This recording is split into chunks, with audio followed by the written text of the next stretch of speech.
Dr. Madhavi's Advanced Skin Hair and Basic Clinic, Hyderabad. చర్మము అన్నది ఒక స్కిన్ అన్నది మెయిన్లీ మనకి ఒక outer most covering of the body అనమాట. సో ఇది outer most covering of the body కాబట్టి ఎప్పుడు ఎన్విరాన్మెంట్కి ఎక్స్పోజ్ అయ్యి ఉంటుంది. సో మన బాడీ లోపల హార్ట్ లాగా లేకపోతే లివర్ లాగా అది కవర్ అయ్యి దాచి ఆర్గన్ కాదు కాబట్టి naturally any small change in environment మన స్కిన్ మీద ఇంపాక్ట్ చూపిస్తుంది. ఇన్ కేస్ టెంపరేచర్స్ డౌన్ అయినప్పుడు, కోల్డ్ వెదర్ ఉన్నప్పుడు న్యాచురలీ మన బాడీలో ఉన్న ఆయిల్ కంటెంట్, స్కిన్లో ఉన్న ఆయిల్ కంటెంట్ ఇవన్నీ కూడా ఫాస్ట్గా ఎవాపరేట్ అయిపోతూ ఉంటుంది అనమాట. So external temperatures are important. Humidity, dry climates ఉంటాయి మనకి. సో వర్షాలు లేని ఏరియాస్లోని, డ్రై క్లైమేట్స్లోని, ప్లాట్యూ ఏరియాస్లోని, సపోజ్ ఎగ్జాంపుల్ తెలంగాణ తీసుకున్నామంటే, హైదరాబాద్ తీసుకున్నామంటే డ్రై ఏరియాస్. సో నార్మల్గా మీరు బ్రెడ్ పెట్టినా కూడా ఆ బ్రెడ్ డ్రైగా ఎండిపోతుంటుంది చలికాలంలో. అలాంటిది మన చర్మం కూడా ఇట్లాగే ఎండిపోతుంటుంది. సో దీనికి ఒక్కటి మెయిన్ ముఖ్య కారణం ఏంటంటే ఎండిపోవడానికి రీజన్ డ్రైనెస్కి వాతావరణం, ఎన్విరాన్మెంట్. సో హ్యూమిడిటీ తక్కువ ఉండే ఎన్విరాన్మెంట్ ఉండేటప్పుడు డెఫినెట్గా స్కిన్ అనేది ఎండిపోతుంటుంది. సెకండ్ థింగ్ ఇస్ మన లైఫ్ స్టైల్స్. చాలామంది ఏం చేస్తారంటే రెగ్యులర్గా హార్ష్ సోప్స్, బ్యాక్టీరియా పోవాలి, జెమ్స్ పోవాలని హార్ష్ సోప్స్ వాడుతూ ఉంటారు. హార్ష్ సోప్స్ వాడేటప్పుడు ఏమవుతుంది, మనం ఎంత నురగ వచ్చేటట్టుగా ఉన్న సబ్బులు యూజ్ చేస్తే మన బాడీలో ఉన్న ఆయిల్ కంటెంట్, స్కిన్లో ఉన్న ఆయిల్ కంటెంట్ అంతా కూడా పోతుంది. సో అది another common mistake. The time which they spend in the cleaning their body, చాలామంది ఆయిల్స్ అవేమీ యూజ్ చేయకుండా బాడీకి డైరెక్ట్గా దే టేక్ షవర్స్ అనమాట.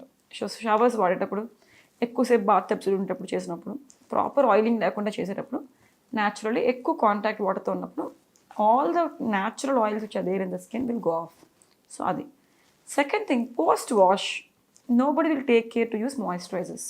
సో అంత మాయిశ్చరైజేషన్ అంతా పోతుంది. సో ఆర్టిఫిషియల్గా you should use again moisturising creams to make the skin soft and supple. So ఇట్లా చేయలేనప్పుడు స్కిన్ డ్రై అయిపోతుంది. కొంతమందిలో హార్మోన్ ఇంబ్యాలెన్సెస్ వల్ల, డైటరీ చేంజెస్ వల్ల కూడా స్కిన్ డ్రై అవుతుంది. థైరాయిడ్ ప్రాబ్లమ్స్, డయాబెటీస్, మనం వాడే కొన్ని మందులు, యాంటీ క్యాన్సర్ డ్రగ్స్, ఇట్లా మన ఫిట్స్కి ఇట్లా డిఫరెంట్ మెడికేషన్స్ వాడేటప్పుడు కూడా కొన్నిసార్లు స్కిన్ డ్రైనెస్ వస్తుంది. కొలెస్ట్రాల్ అనేది కామన్గా చూస్తున్నాం ఈ రోజుల్లో. సో కొలెస్ట్రాల్ వాడే మందుల్లో కూడా కొంతమందికి స్టాటిన్స్ అవి యూస్ చేసేటప్పుడు స్కిన్ కొంతవరకు డ్రైనెస్ ఉంటుంది. ముఖ్య కారణంగా ఏంటి అంటే జీన్స్, జెనెటిక్స్ కూడా ప్లేస్ అ రోల్. కొంతమందికి జెనెటికల్గా ఫిలాగ్రిన్ అనే ప్రోటీన్ జీన్ డెఫిషియెంట్ ఉన్నప్పుడు కూడా స్కిన్ అనేది ఫిష్ స్కిన్ స్కేల్స్ లాగా ఫామ్ అవుతూ ఉంటుంది. సో వాటిని ఇక్యూస్ అంటూ ఉంటాం. So by nature, by birth it self they have dry skin అనమాట. సో వాళ్ళలో కూడా కామన్గా చూస్తూ ఉంటాం. ఇట్లా జీన్స్ నుంచి డ్రగ్స్ వరకు డిఫరెంట్ రీజన్స్ కాజెస్ అనమాట డ్రై స్కిన్కి. సో ఓవరాల్గా ఈ డ్రై స్కిన్ నుంచి బాధపడే వాళ్ళు రెగ్యులర్గా ఆయిల్స్ యూస్ చేసుకోవడం, మాయిశ్చరైజింగ్ క్రీమ్స్ యూస్ చేసుకోవడం, దీని వరకు పర్ఫ్యూమ్స్, డియోడ్రెంట్స్ వాడకుండా చూసుకోవడం, అంటే కెమికలైజ్ థింగ్స్ బాడీ మీద కాంటాక్ట్ లేకుండా చూసుకోవడం, అండ్ సన్లైట్ అవాయిడ్ చేసుకోవడం. యూవీ రేడియేషన్ నుంచి, హార్మ్ఫుల్ యూవీ రేడియేషన్ వల్ల కూడా స్కిన్ అనేది కొంచెం డ్రై అవుతుంది అనమాట ట్యానింగ్తో పాటు. సో అవి కూడా మనం అవాయిడ్ చేసుకున్నట్టయితే స్కిన్ అనేది సాఫ్ట్గా ఉంటుంది.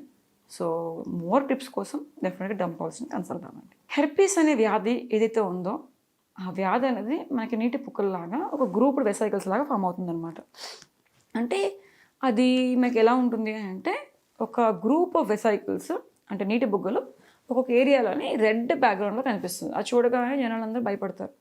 బట్ ఇప్పుడున్న ఇంటర్నెట్ టెక్నాలజీకి, గూగుల్లో ఇన్ఫర్మేషన్ బట్టి కొంతవరకు ఇది హెర్పీస్ అని నిర్ధారించుకుంటున్నారు ఎవరికాళ్ళు సెల్ఫ్గా. బట్ హెర్పీస్లో డిఫరెంట్ వెరైటీస్ ఉంటాయండి. హెర్పీస్ సింప్లెక్స్, హెర్పీస్ జోస్టర్ అని ఉంటుంది. సో ఈ హెర్పీస్ సింప్లెక్స్ ఏదైతే ఉందో అది ఓన్లీ ఒక లోకలైజ్డ్ ఏరియా లాగా పెదాల మీద కొంచెం బుగ్గల్లాగా రావచ్చు. సో ఒక ఏరియాలో రావచ్చు, అంత ఎక్కువ పెయిన్ అయితే ఉండదు. బట్ హెర్పీస్ జోస్టర్ అన్నది మనకి చిన్నప్పుడు చికెన్ పాక్స్ వచ్చిన వైరస్ పెద్ద అయిన తర్వాత యాక్టివేట్ అయినప్పుడు హెర్పీస్ జోస్టర్ లాగా వస్తుందన్నమాట. సో ఈ హెర్పీస్ జోస్టర్ వచ్చినప్పుడు అది నరాలకు పట్టేస్తుంటుంది ఆ వెసైకిల్స్. సో ఆ వైరస్ చాలా సివియర్ పెయిన్తో వస్తుంది. సో కన్ను కూడా వాసిపోతాయి ఫేస్ మీద వచ్చినట్టయితే. సో ఈ herpes zoster is nothing but reactivation of chicken pox virus అనమాట. సో వచ్చినప్పుడు ఇమీడియట్గా మనకి యాంటీవైరల్ మెడికేషన్స్ తీసుకున్నట్టయితే హెర్పీస్ జోస్టర్ నుంచి మనం చాలా మటుకు అవాయిడ్ చేసుకోవచ్చు. కొత్త వ్యాక్సిన్స్ కూడా వచ్చాయి ఇప్పుడు. సో చికెన్ పాక్స్ వచ్చిన తర్వాత చాలామందికి ఇమ్యూనిటీ పవర్ తగ్గినప్పుడు హెర్పీస్ జోస్టర్ రావచ్చు. అండ్ హెర్పీస్ సింప్లెక్స్ అయితే మళ్ళీ మనకి లేబియాలిస్ అంటాం, ఈ లిప్స్ మీద వస్తుంది. కొన్నిసార్లు కిస్సింగ్ ఇవన్నీ చేసేటప్పుడు కూడా ఈ వైరస్ అనేది సోకుతుంది. జెనైటాలిస్ అని అంటారు. అది సెక్షువల్ కాంటాక్ట్ ద్వారా హెర్పీస్ అనేది సోకుతుంది. దాన్ని హెర్పీస్ జెనైటాలిస్ అంటూ ఉంటాం. సో ఇట్లాగా కొన్ని close contact, direct contact through the blood infections ద్వారా ఈ హెర్పీస్ అనేది సోకుతుంది అనమాట. సో ఇమ్యూనిటీ అనేది చాలా ఇంపార్టెంట్. ఎవరికైతే ఇమ్యూనిటీ సరిగ్గా లేనట్టయితే వాళ్ళకి ఈ హెర్పీస్ ఇన్ఫెక్షన్స్, జోస్టర్ ఇన్ఫెక్షన్స్ కామన్గా చూస్తూ ఉంటాం అనమాట.